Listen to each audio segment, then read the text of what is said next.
The main takeaway I would have from this is just the need to kind of understand what's happening in the broadcast landscape and not to put it on a back burner, and to kind of think about what those bids are, and I think we kind of go on to that on some of the later slides.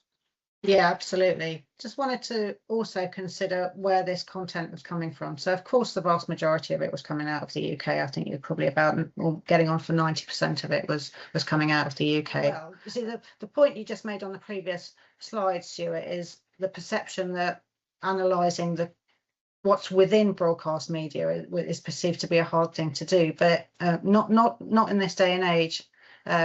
Computing power, amazing speech to text technology allows us to get so much meaning out of what's being said on broadcast media without having to have humans listening to it as we might have done years ago.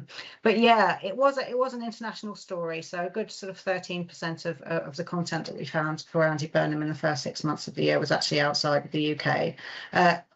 Sort of Commonwealth, English-speaking countries is where most of that content came from. So you've got your Canada, United States, Ireland, Australia. Germany actually picked Australia to 5th place, had a very similar volume of coverage there. I point out Germany particularly because I remember, Stuart, when we were chatting and you were reflecting when you were doing some campaigning just before the by-election, I think that you'd noticed that there were some German TV crews out there on the streets, and so I think this was a notable story about this particular by-election campaign. I mean, a British or English by-election campaign would not normally have the kind of international media exposure that one might expect, but this was a different kind of story, and that's one of the angles that we took out. We're going to look at in a few slides. It's the extent to which this was made out either as a local story or actually as a national story.